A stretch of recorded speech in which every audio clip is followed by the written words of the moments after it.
Assalamualaikum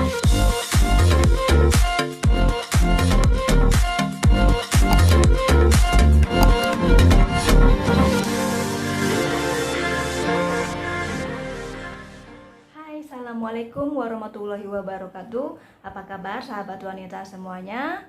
Saya berharap kalian semua dalam kondisi sehat walafiat. Amin insya Allah. Kali ini saya ingin berbagi cerita dan pengalaman saya ketika saya dinyatakan positif COVID-19 dan disarankan untuk isolasi mandiri di rumah. Nah, kebetulan saya terpapar dari anak saya yang berkegiatan di wedding organizer. Nah, pada saat itu memang kondisi saya lagi kurang fit karena kan mungkin kecapean mengurus orang tua yang saat itu sedang sakit, ditambah lagi tiba-tiba anak gadis saya yang berusia 24 tahun itu merasakan demam dan panas tinggi dan sempat juga tidur bareng dengan saya.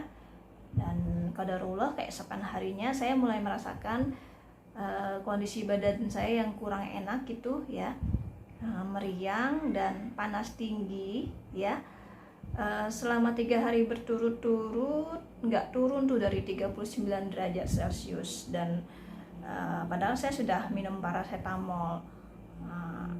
Lalu kemudian disusul dengan kehilangan penciuman dan indera pengecap. Akhirnya saya sepakat dengan anak saya untuk melakukan kunjungan ke dokter dan melakukan tes swab, dan hasilnya adalah positif. Seperti yang Anda ketahui ya, bahwa gejala tiap orang itu beda-beda ya. Ada orang yang tanpa gejala, ada juga orang yang bergejala ringan, seperti misalnya hanya batuk-batuk, terus pilek ya, terus kehilangan penciuman maupun indera pengecap. Ada juga orang yang bergejala sedang, yaitu batuk-batuk, terus nyeri otot ya, terus kehilangan indera penciuman dan pengecap, terus panas tinggi, dan mungkin juga disertai diare.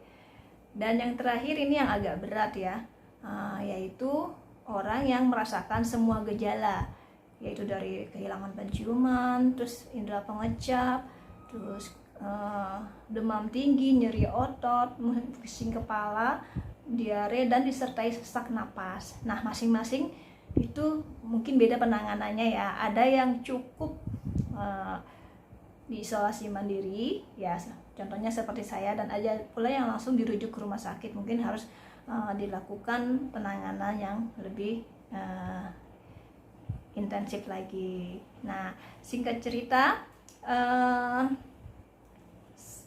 saya akan informasikan kepada sahabat wanita semua yang ada di sini, kira-kira apa aja sih yang diberikan, yang saya minum, obat-obatan, rekomendasi dokter, serta vitamin selama proses penyembuhan dari COVID-19. Nah, berikut akan saya berikan daftarnya ya.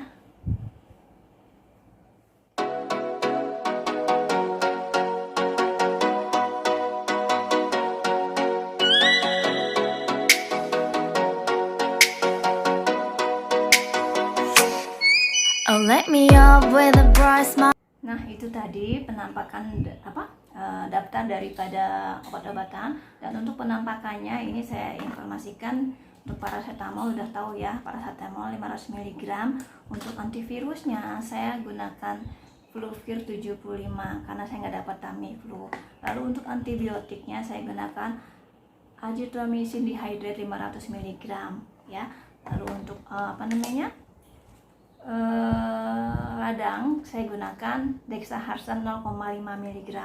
Untuk batuk pileknya, batuk flu ya, saya gunakan Fluimucil 200 mg atau Ambroxol 30 mg.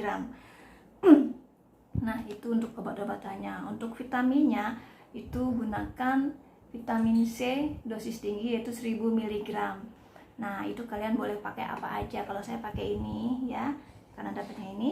Lalu untuk vitamin D-nya disarankan memang D3 5000 IU, namun saya hanya dapat ini D3 1000, dan untuk memakainya saya kalikan 2 dosisnya. Lalu vitamin B kompleks ya, ini juga bagus.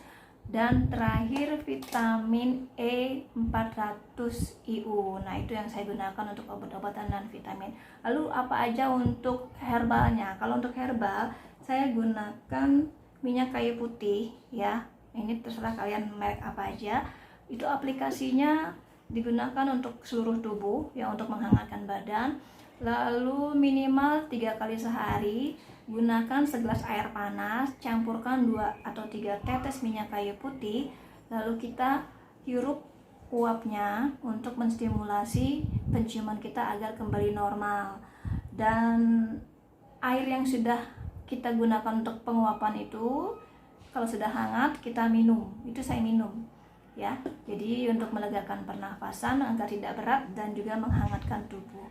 Dan untuk berikutnya saya gunakan cairan probiotik Embio Pro ya. Embio Pro ini gunanya untuk lambung yang bermasalah, karena saat itu saya kena diare ya, saya gunakan itu lumayan bagus alhamdulillah.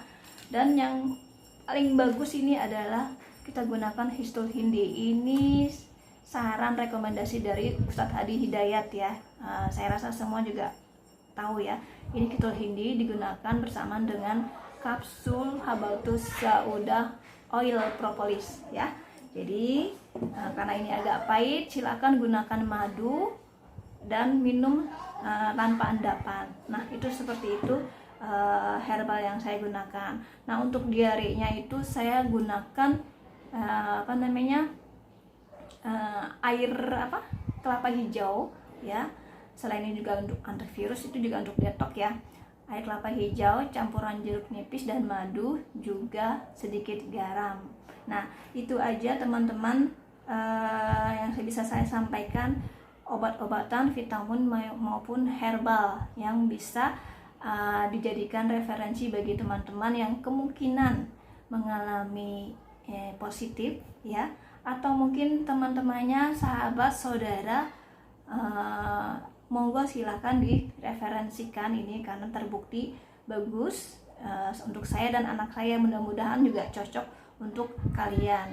Nah masalah nanti lebih cocok, cukuplah hanya untuk obat-obatannya dan vitamin saja.